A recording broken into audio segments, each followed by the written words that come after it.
To Murali direct selling. Welcome to Murali direct selling. స్వాగతం Murali direct సెల్లింగ్కి.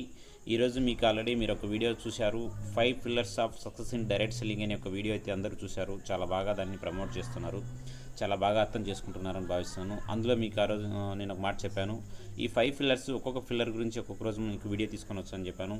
ఇప్పుడు మనకు ఫస్ట్ పాయింట్ అయినటువంటి ఈ 5 పిల్లర్స్ ఆఫ్ డైరెక్ట్ సెల్లింగ్ ఇండస్ట్రీలో ఫస్ట్ పాయింట్ అనేటువంటి మేనేజ్మెంట్ అనే దాని గురించి ఈరోజు మనం డిస్కస్ చేసుకోబోతున్నాం. ఈ మేనేజ్మెంట్ టాపిక్ని మనం ఎలాంటి మేనేజ్మెంట్ని మనం చూస్ చేసుకోవాలనే దాని గురించి ఈరోజు మనం టాపిక్ తీసుకొని వస్తున్నాం. ఫస్ట్ ఆఫ్ ఆల్, ఎవరైనా ఇంకా నా ఛానల్ని సబ్స్క్రైబ్ చేయకపోతే ఖచ్చితంగా సబ్స్క్రైబ్ చేసుకోండి. భవిష్యత్తులో వచ్చే వీడియోస్ అన్నీ కూడా మీకు నోటిఫికేషన్ రూపంలో రావడం జరుగుతుంది. ఇప్పుడు ఫస్ట్ ఆఫ్ ఆల్ మనం ఒకసారి మళ్ళీ 5 పిల్లర్స్ గురించి డిస్కస్ చేసుకుందాం.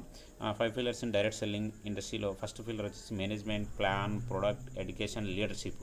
ఈ 5 మనకు వెరీ వెరీ ఇంపార్టెంట్. అందులో first of all first point వచ్చేసి మేనేజ్మెంట్. అంటే మనం కంపెనీ అనుకోవచ్చు, మేనేజ్మెంట్ అనుకోవచ్చు. అంటే మనం ఎలాంటి కంపెనీని, ఎలాంటి మేనేజ్మెంట్ ఉన్న కంపెనీని మనం చూస్ చేసుకోవాలనే దాని గురించి మనము చాలా ఇంపార్టెంట్గా తెలుసుకోవాలి. ఎందుకంటే భవిష్యత్తు అంతా కూడా, అంటే మనం ఏదైతే ఆ కంపెనీలో ఎన్ని రోజులైతే వర్క్ చేస్తామో అన్ని రోజులు మన భవిష్యత్తు అంతా కూడా వాళ్ళ యొక్క నిర్ణయాలపైన ఆధారపడి ఉంటుంది. వాళ్ళు తీసుకునే నిర్ణయాలపైన ఆధారపడి ఉంటుంది.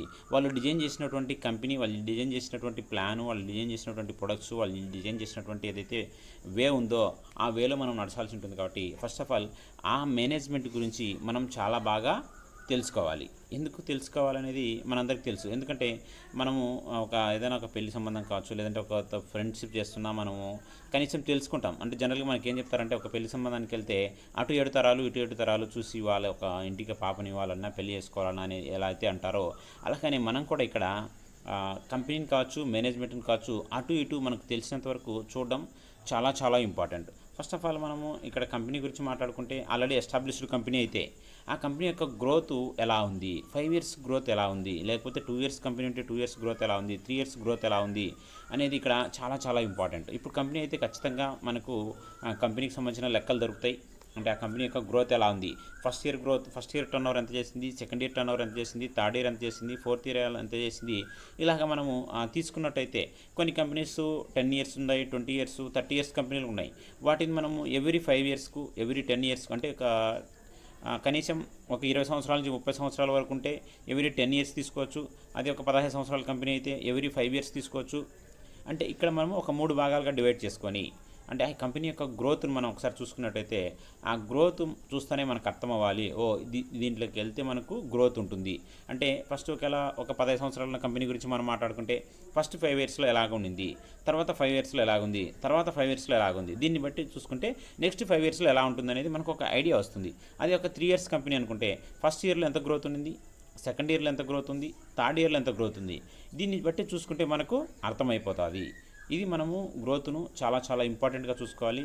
ఈ గ్రోత్ మనం తీసుకునే దాన్ని బట్టి చాలా బాగా తెలుస్తుంది. అదేవిధంగా కంపెనీ గ్రోతే కాకుండా ట్రాక్ రికార్డ్ చూసుకోవాలి. అంటే మనం గ్రోత్కి సంబంధించిన ట్రాక్ రికార్డ్ చూసుకోవాలి. ఇందాక మనకు చెప్పినట్టు మనకు ఆల్రెడీ ఎస్టాబ్లిష్డ్ కంపెనీ అయితే మనకు అన్ని చోట్ల దొరుకుతుంది. ఫస్ట్ ఇయర్ టర్న్ ఓవర్ ఎంత అనేది మనం గూగుల్లో కొడితే కూడా మనకు వస్తుంది. సెకండ్ ఇయర్ టర్న్ ఓవర్ కొడితే గూగుల్ వస్తుంది. ఇట్లా టర్న్ ఓవర్స్ కూడా, ప్రతి కంపెనీ టర్న్ ఓవర్స్ కూడా మనకు గూగుల్లో వస్తాయి. అంటే కంపెనీ వాళ్ళు చెప్పాల్సిన అవసరం లేదు, మనకు గూగుల్లో కూడా రికార్డ్స్ అన్నీ కూడా మనకు ఇంచుమించు మనకు అందుబాటులో దొరుకుతాయి. ఇప్పుడు డైరెక్ట్ సెల్లింగ్ సంబంధించిన అసోసియేషన్లు ఉన్నాయి, దాని ద్వారా కూడా మనకి రికార్డ్ అనేది మనకు చాలా ఈజీగా దొరుకుతుంది. ఇది మనకు కంపెనీ గ్రోత్కి సంబంధించిన డీటెయిల్స్ అన్నీ కూడా మనము ట్రాక్ రికార్డ్ చూడాలి. ఆ కంపెనీ పరిస్థితి ఏంది, ఆ కంపెనీ పైన ఏమున్నాయి, ఆ కంపెనీ గురించి ఏమైనా మైనస్లు ఉన్నాయా, ఆ కంపెనీ గురించి ప్లస్లు ఏమున్నాయి. మీరు యూట్యూబ్లోకి వెళ్ళారంటే ప్లస్ చూడొచ్చు, మైనస్ చూడొచ్చు. ఇవన్నీ కూడా మనము తెలుసుకొని బ్యారేజ్ వేసుకొని మనము ముందుకు వెళ్ళాల్సి ఉంటుంది. అదేవిధంగా ఎలా అయితే కంపెనీ గురించి అయితే మనం ఎలాంటి ట్రాక్ రికార్డ్ చూసామో, అదేవిధంగా మేనేజ్మెంట్ గురించి కూడా ట్రాక్ రికార్డు చాలా ఇంపార్టెంట్గా చూడాలి. మేనేజ్మెంట్ ఎవరు, ఇందాక నేను మీకు 5 పిల్లర్స్ గురించి మాట్లాడేటప్పుడు మేనేజ్మెంట్ టాపిక్లో ఒక మాట మాట్లాడాను. మేనేజ్మెంట్ కంపెనీ గ్రోత్ ఎలా ఉంటుందంటే, ఒక కంపెనీ ఒక 5 ఇయర్స్ కంప్లీట్ అయిన కంపెనీలోకి మనం వెళ్తే మన గ్రోత్ చాలా బాగుంటుంది. ఎందుకంటే ఆల్రెడీ స్ట్రగుల్ స్టేజ్ నుంచి అది స్టెబిలిటీ స్టేజ్కి వచ్చేసింది. కాబట్టి అక్కడ మనం వెళ్ళొచ్చు. ఒకవేళ కొత్తగా పెట్టే కంపెనీలోకి ఎలా వెళ్ళాలనేసి ఒక క్వశ్చన్ కూడా మనం అక్కడ డిస్కస్ చేసాము. అలాంటప్పుడు అంటే మేనేజ్మెంట్ ఎవరు, వాళ్ళు ఎలా వచ్చారు, వాళ్ళు డైరెక్ట్ సెల్లింగ్లో ఎక్స్పీరియన్స్తో వచ్చారా, డైరెక్ట్ సెల్లింగ్ ఎక్స్పీరియన్స్ లేకుండా వచ్చారా. ఈ మధ్యకాలంలో మనం మాట్లాడుకున్నామన్న కొంతమంది మ్యానుఫ్యాక్చర్స్ కావచ్చు, లేదంటే అదర్ మార్కెటింగ్లో ఉన్న వాళ్ళు కూడా ఈ మధ్య డైరెక్ట్ సెల్లింగ్ కంపెనీస్ పెట్టేస్తున్నారు. ఎందుకంటే డైరెక్ట్ సెల్లింగ్ కంపెనీస్ పెట్టేసి అలా లీడ్ చేస్తే జరుగుతుంటుందనేసి చాలామంది చాలా సింపుల్గా కూడా పెట్టచ్చు అనేది మనందరికీ తెలిసిన విషయం. కాబట్టి అలాగా మేనేజ్మెంట్ గ్రోత్ కూడా చూసుకోవాలి. ఆ మేనేజ్మెంట్ ఏం చేసేవాళ్ళు అంటే అంతకుముందు ఏం చేసేవాళ్ళు, కంపెనీ కొత్తగా పెడుతున్నారంటే ముందు ఏం చేసేవాళ్ళు, డైరెక్ట్ సెల్లింగ్లోనే చేశారా, డైరెక్ట్ సెల్లింగ్లో వాళ్ళ యొక్క ఎక్స్పీరియన్స్ ఏంది, వాళ్ళు ఏ కంపెనీలో పనిచేశారు, వాళ్ళు ఎటువంటి కంపెనీల్లో పనిచేశారు, ఆ తర్వాత వాళ్ళ యొక్క ఫస్ట్ ఇయర్ గ్రోత్ ఏంది, సెకండ్ ఇయర్ గ్రోత్ ఏంది, 5 years గ్రోత్ ఏంది, 10 years గ్రోత్ ఏంది, అంటే వాళ్ళు ఎన్ని ఇయర్స్ అయితే అక్కడ పనిచేశారో వాళ్ళ గురించి మనం తెలుసుకోవచ్చు. ఇవన్నీ కూడా రికార్డ్స్కి మనం ఏం వాళ్ళ దగ్గరికి వెళ్ళాల్సిన అవసరం లేదు. మీకు యూట్యూబ్లో కానీ గూగుల్లో కానీ కొట్టారంటే మ్యాక్సిమం ఒక మేనేజ్మెంట్ స్థితికి వచ్చారంటే వాళ్ళ గురించి ఒక ఇన్ఫర్మేషన్ గూగుల్లో ఖచ్చితంగా దొరుకుతుంది. ఆ దొరికే స్టేజ్లో ఉంటేనే వాళ్ళు అంత స్థాయికి వస్తారు. కాబట్టి మీకు దొరుకుతుంది. అంటే వాళ్ళ మేనేజ్మెంట్ గురించి మనకంతా కూడా గూగుల్లో కావచ్చు, లేకపోతే రకరకాలుగా మనం ఎక్కడో ఒక చోట ఇన్ఫర్మేషన్ అయితే మనం చాలా ఈజీగా పొందొచ్చు. అలాగే పెంచుకొని ఆ యొక్క మేనేజ్మెంట్ ఎవరైతే ఉన్నారో వాళ్ళ యొక్క గ్రోత్ ఎలా ఉంది, అంటే కొత్త కంపెనీ అయితే వాళ్ళ గ్రోత్ ఎలా ఉంది, అలాగే ఎగ్జిస్టింగ్ కంపెనీ అయితే వాళ్ళ గ్రోత్ ఎలా ఉంది, రెండు కూడా మనం ఇక్కడ బేరేజ్ చేసుకోవాలి. అది కూడా ట్రాక్ రికార్డ్ చూసుకోవాలి. అంటే ఇక్కడ మనం రెండు మాట్లాడుకుంటున్నాం, ఎందుకంటే గ్రోత్లో ట్రాక్ రికార్డ్ ఏంది.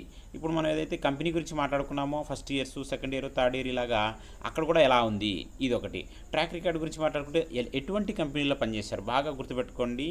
డైరెక్ట్ సెల్లింగ్లో మనల్ని ఇబ్బంది పెట్టేదానికి రకరకాల కంపెనీలు ఉన్నాయి. అన్నీ కూడా డైరెక్ట్ సెల్లింగ్ కంపెనీలు కాదు. మీకు ఇన్వెస్ట్మెంట్తో వెళ్ళే ఏ కంపెనీ కూడా right way of direct selling కాదు. మీకు ఇన్వెస్ట్మెంట్ అంటే మనీ సర్క్యులేషన్కి తీసుకోవచ్చు, పెట్టుబడుల కంపెనీలు అంటారు, ఇన్వెస్ట్మెంట్ కంపెనీలు అంటారు. అలాంటి కంపెనీలు డైరెక్ట్ సెల్లింగ్కు సంబంధం లేదు. బాగా గుర్తుపెట్టుకోండి. మీ ఓన్లీ ప్యూర్లీ ప్రొడక్ట్ బేసెస్ కంపెనీలు మాత్రమే direct selling, ethical direct selling. బాగా గుర్తుపెట్టుకోండి. లిమిట్స్ కానీ ప్యాకేజెస్ కానీ జాయిన్ అవుతానే ఇంత కొనుక్కోవాలా, వాళ్ళు ఇచ్చింది తీసుకోవాలా, లేదంటే కంపల్సరీ ఇంతతోనే ఐడి యాక్టివేట్ చేసుకోవాలా, ఇలాగలేదు. మనకు నచ్చిన ప్రొడక్ట్ ఆ కంపెనీలో నచ్చిన వస్తువులు తీసుకొని నచ్చిన దాంట్లో మనం వెళ్ళేది ఏదైతే ఉందో అటువంటి కంపెనీలో పనిచేశారా, లేకపోతే ఫైనాన్స్ దాంట్లో పనిచేశారా. ఇక్కడ ఎందుకు ఇలాగ మేనేజ్మెంట్ గురించి మనం మాట్లాడుకోవాలంటే తను ఇన్వెస్ట్మెంట్ కంపెనీలో పనిచేసి ఆ ఎక్స్పీరియన్స్తో కన్నా ఈ డైరెక్ట్ సెల్లింగ్ కంపెనీ పెడుతుంటే తను ఈరోజు మనకు ప్యూర్లీ ప్రొడక్ట్ బేస్లో పెట్టినా రేపొద్దున ఏదో ఒక రోజు ఆలోచన వస్తుంది. ఆలోచన వచ్చినప్పుడు ఏం చేస్తాడు, తను దాంట్లో సక్సెస్ అయ్యాను కదా దీన్ని కూడా అలానే తీసుకుని వద్దామని ఒక ఆలోచన ఎప్పుడైతే స్టార్ట్ అవుతుందో అప్పుడు మన కెరీర్ని మనము క్లోజ్ చేసుకుని అవుతాం. ఫస్ట్ ఆఫ్ ఆల్ ఆ ట్రాక్ రికార్డ్ చూసుకోండి. తను ఏంది, ఎప్పుడు అసలు తను ఎలా వచ్చాడు, తన గురించి సక్సెస్ స్టోరీస్ చాలా ఉంటాయి, మనకి యూట్యూబ్లో దొరుకుతాయి. ఎవరైనా సరే మేనేజ్మెంట్ గురించి కావాలనుకుంటే మన సక్సెస్ స్టోరీస్ అనేది చాలా ఎక్కువ సక్సెస్ స్టోరీస్ అనేది దొరుకుతాయి, ప్రతి ఒక్కరికి దొరుకుతాయి. కాబట్టి మేనేజ్మెంట్ కావచ్చు, లేదు కంపెనీ గురించి కావచ్చు, ఈ సక్సెస్ స్టోరీస్ ఈ గ్రోత్ను మనం ఓన్గా బేరేజ్ వేసుకొని ఓన్గా గ్రోత్ ఎలా ఉంది చూసుకొని మనం ఎప్పుడైతే నిర్ణయం తీసుకొని మీరు ఆ కంపెనీలో వర్క్ చేయాల్సి ఉంటుంది. మేనేజ్మెంట్ గురించి ఇలాగ మనం కనుక ఎప్పుడైతే ప్లాన్ చేసుకొని కరెక్ట్గా మనం వెళ్ళగలిగామంటే 100% మనం చేసే కంపెనీలో కావచ్చు, మనం నిర్ణయం తీసుకునే కంపెనీలు కావచ్చు, 100కి 100% మనం సక్సెస్ అవ్వడానికి ఈ మన సక్సెస్ని ఎవరు ఆపలేరు. ఫస్ట్ ఆఫ్ ఆల్ మనకి ఏదైతే 5 pillars ఉన్నాయో ఈ 5 pillars ఒక్కొక్క ఫిల్లర్ గురించి మనం డైలీ మాట్లాడుకుందాం. ఈరోజు మనం మేనేజ్మెంట్ గురించి మాట్లాడుకున్నాం. రేపు ఒక్క రోజు ప్లాన్ గురించి, ప్రొడక్ట్ గురించి, ఎడ్యుకేషన్ గురించి, లీడర్షిప్ గురించి ఒక్కొక్క వీడియోతో మీ ముందుకు వస్తాను. Thank you so much. Thank you leaders. Thank you so much. Thank you to all.